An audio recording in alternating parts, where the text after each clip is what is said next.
May the words of my mouth and the meditations of our hearts be acceptable in your sight, O God, our strength and Redeemer.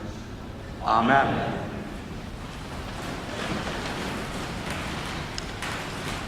Did you read about or hear the story of Robert F. Smith? Anybody know who Robert F. Smith is? 2 Saturdays ago, Mr. Smith, I think it was Saturday, gave the Morehouse College commencement address. Morehouse College, historically African-American college in Atlanta, has been educating young men since 1867. Mr. Smith, the reportedly wealthiest African-American businessman in the nation, publicly declared in his address that he would grant enough money to cover all the student loan debt of the graduating seniors. Wow.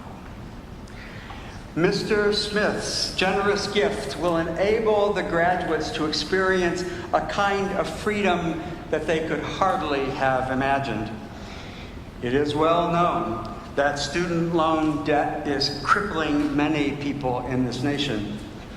Having paid my way through my first master's and doctoral programs, I worked hard to ensure that my debt would be as minimal as possible.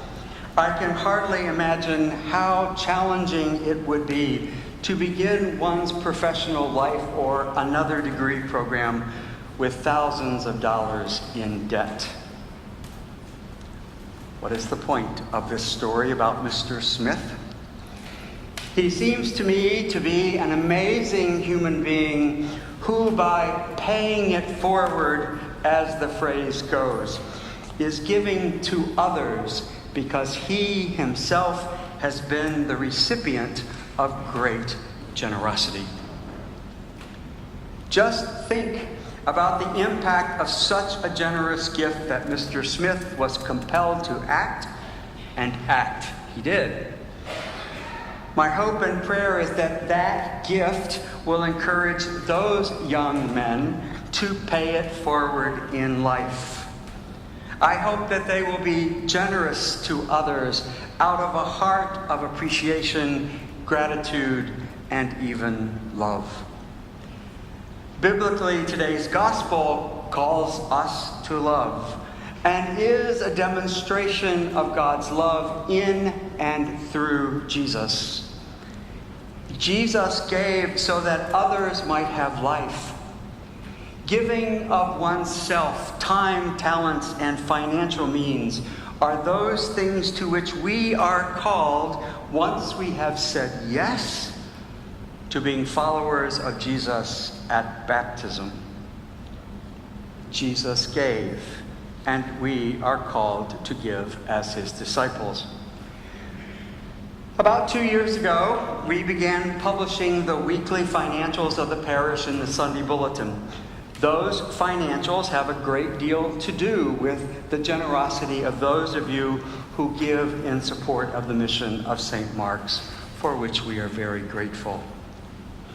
Weekly financial reports demonstrate a kind of ebb and flow, and are there in part because it is giving which enables St. Mark's to do what we do for God's people.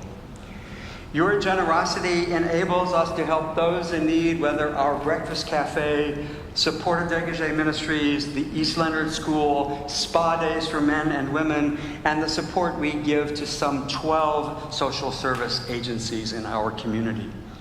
Your generosity helps us keep the lights on and pay our bills, and supports all that we do here at St. Mark's. Without generous hearts, we simply cannot be generous to others. So just imagine the heart of one such Robert F. Smith, a big heart, a giving heart. Just imagine that heart amplified over and over in the heart of God as expressed in Jesus.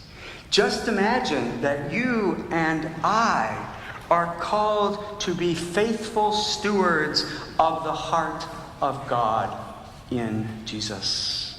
faithful stewards of God's heart. Jesus gave his life so that we might have life. Today's gospel reminds us of that life of love as Jesus points to the coming of the Spirit at Pentecost.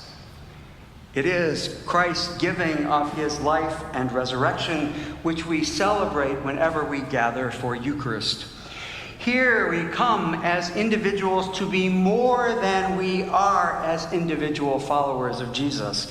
Here we come as a community of faith to participate in the love of God in Jesus as expressed in this sacred place. Here we see memorial plaques, the Civil War plaque, the World War plaque there, and the Celtic cross out front. All reminders, memorials of those men who gave of their lives that we might be free and live in peace. Sunday after Sunday, we give God thanks and praise and ask God to hear our prayers. Together, we strive for transformation, to be more kind and more loving. Here we seek to learn to be the generous love of God for one another. What that may mean to you and to me is up to us. It is up to each of us to embrace the transforming love of God, make it our own, and allow it to shape and form us into who God calls us to be. As we celebrate the sacrament of the Eucharist, we understand as thanksgiving, let us savor the sweetness of the generous love of God in Jesus. It is the sweet, sweet Spirit which enables us to experience that generous love.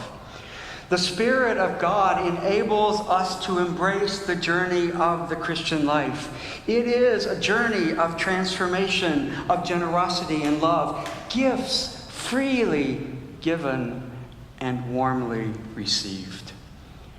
Each of us can decide how to give of ourselves in appreciation for those gifts so freely given by God.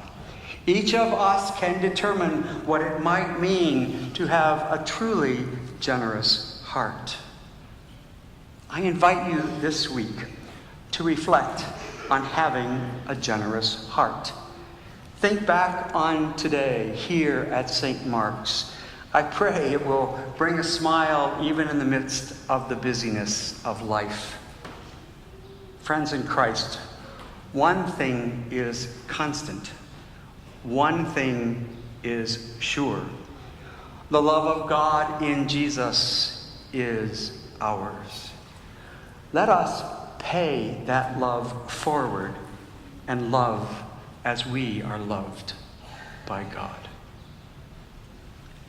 Amen.